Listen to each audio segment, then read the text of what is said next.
Hi, this is Mildred Gaddis. I decided to come out to Inkster. I've been hearing so many good things about what's going on in this city and talk with the mayor. And fortunately, I was lucky to get an interview. How are you, Mr. Mayor? I'm doing great. Thanks for coming out. We're standing here in front of your mother's home Mhm. where you grew up, and I look along the street here and I see all of these stable homes. Yes. Is this reflective of what most of Inkster looks like? We have different patches, but this neighborhood, yes, a lot of homeowners. The people I grew up with, the adults, they're still here. Their grandkids now are playing in the front yard and at the park across the street. So this neighborhood has been very, very stable. It's a great neighborhood, and people know each other and they look out for each other. There's different areas of the city who've been through different challenges, but as a whole, the city is doing pretty well. My property values are going up every year for the last 3 years. That's a wonderful thing. Oh, definitely. People love that, especially people who own their homes, as well as the home ownership rate has been going up. It went up 12% over the last year because we have a program in place now where we get all the foreclosed homes and we have them renovated and we put them on the market to sell. So we want to make sure we encourage home ownership and not let blighted houses just sit in our neighborhoods. And it's really having a big effect. What are the homeowners saying to you this year about what they want to see? They want to see more amenities. They want to see more parks. We have 9 city parks, which is a lot for a small city. In the last 3 years, we've renovated 3 of them. They've been just sitting there for years and no money was put into them. They want to see more restaurants. They want to see more service businesses where they can go stay in their community and get the things that they need. So right now we're excited because we're doing a new downtown development that's going to be breaking ground next spring, where we're going to build a boutique hotel. We're going to build a restaurant incubator, which is kind of like a food court you see at the mall, with 4 or 5 different restaurant concepts in one spot. We're going to have an amphitheater. We received a $150,000 grant from the state of Michigan to build an amphitheater so we can have summer concert series and plays and adult theater going on. So people will have different activities to go to right here in the city of Inkster. We're also building a boardwalk where you can sit outside, eat lunch, and we're going to move City Hall back downtown and just to be where all the activity is at. Apartments are coming along with it, office space, a couple parking garage.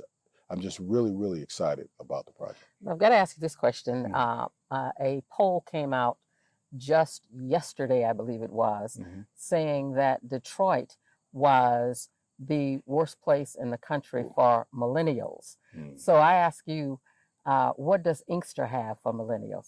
What you're talking about in terms of what's coming up, that sounds pretty right in their vein. Well, that's the goal. I mean, our location is great. You know, we're 10 minutes from the airport. We're probably 15, 20 minutes from downtown Detroit. We're close to Dearborn, Ford headquarters. Our location is great.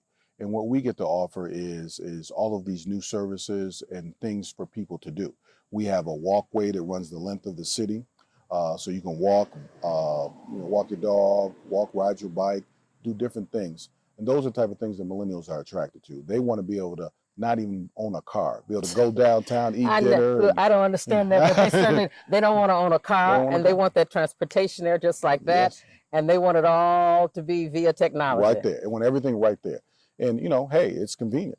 So that's kind of what we're geared to do. We want to condense the size of Michigan Avenue as it runs through Inkster so people can slow down and have more bike paths and walkways so we can actually enjoy our city. So those are and we have great parks here too. We have great parks. We have Colonial Park and Inkster Park. They're both county parks that are right on our downtown with the Rouge River running right through it. So we want to take advantage of these beautiful areas and bring more activity to our downtown area. You know, as we look across the city, we look at how politically active people are in Georgia. Yes. How they are in Alabama. And for some reason in Michigan, we have not been successful at energizing our base, getting people to get into the process, and probably more importantly, to believe in the process again. Right. You know, a lot of people have just thrown up their hands and they've just checked out. Yeah. How do we get those folk back in? You have to bring hope to them. I mean, people feel hopeless. They feel like no matter who runs for the office, the choices are all the same. They feel like people don't care about them and are not working to make their situation better. And a lot of times they're disconnected. They may not even know what's going on in the community because they don't pay attention. So therefore, they don't think anything positive is happening. And we have to figure out a way to connect with those people and bring them in the loop because they need to be part of the solution of making the city better. You know, oftentimes, and perhaps too often, we see elected officials who really think it's about them. Yes. That it's not about the people, that it's not about the process, it's about them.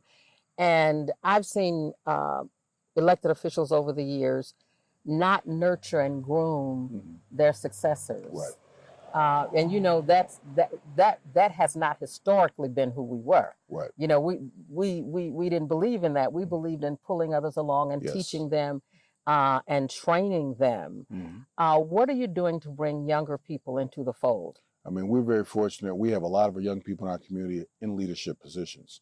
And I think it's our responsibility to train them because they are going to take over this city at some point. And it might be some point soon. So it's our job to get them ready so they can take care of us as we grow older and make sure this place flourishes. We really, really, really have to take heed to that responsibility. And we've lost our way over the last few years with that because sometimes people are just jealous of each other. I want the person coming behind me to be better than I am, to do better than I am. So it's my job to do what I can to make that happen. Looking into the future, have you honored the promises you made to the people of Inkster before getting elected? Right. And in addition to that, what's ahead in the future? Wow. What's on your wish list? When we started this journey in 2015, we were just trying to make Inkster a better place to live, work, and play. And we've done that. We immediately got in, we put a ballot question on the ballot, and the residents decided they wanted to revise the city charter. So we went from a city manager form of government to a strong mayor form of government. All that was done in 1 year. So in 2016, in November, a year after I was elected, we changed our form of government and I took over the day-to-day operations of the city. From that point, we continued to execute our plan by creating the Neighborhood Stabilization Program to eliminate blight and raise the property values.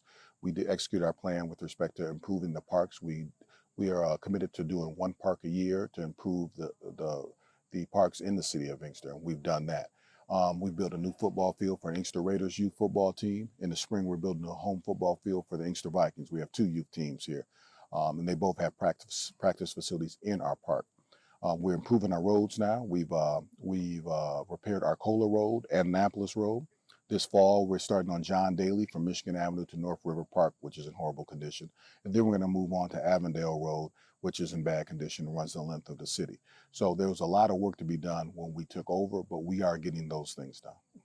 Now, I know that speaking into the future, I understand that you've got some strong charter schools here now. Yes. And that there is a tax debt that has to be paid, a huge tax debt that has to be paid before you can have your public schools back. Yeah, and I don't think the state has any particular plan for us to have public schools back. We have a $44 million debt. Last year was $52 million. We were able to get the state legislature to include in the budget to wipe $8.2 million of the debt. So that's the first time we've had any help from the state since they dissolved Inkster Public Schools in 2013. So that debt is coming down. We're trying to get them to eat or take the entire debt so we can start over. In the meanwhile, we've had a charter school, Air American International Academy is here in the city of Inkster, and they're K-12. They have 3 buildings, and they're doing well. They have about 800 kids in their program right now. We also have Inkster Prep, which is a K-6 elementary school, and they're doing wonderful. I think they're going into their 4th year, and their school's growing every year.